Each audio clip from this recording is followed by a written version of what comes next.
Bene, abbiamo iniziato con una capasanta marinata al lime, servita con una crema di peperone giallo allo zenzero.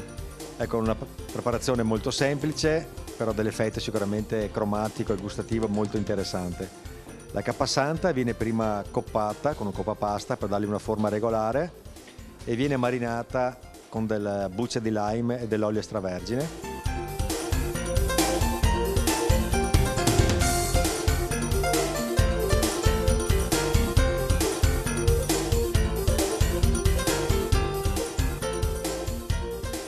A parte prepariamo una crema di peperoni gialli tagliati sottili, cotti in casseruola con del brodo vegetale fino a renderla in purea. Poi frulliamo il tutto aggiungendo anche dello zenzero fresco e filtriamo con il collino.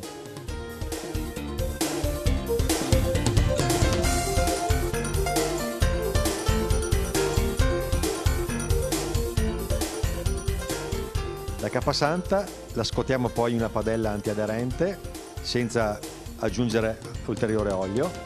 La scottiamo in entrambe le parti, l'insaporiamo con un po' di sale, dopodiché viene asciugata con della carta assorbente, adagiata sopra un contenitore di servizio, in questo caso va benissimo un cucchiaino di porcellana, quindi posizioniamo la capasanta, un piccolo cucchiaino di crema di peperone e guarniamo con una punta d'asparago tagliata a metà appena scottata, del sale al nero di seppia e dei germogli di cavolo rosso.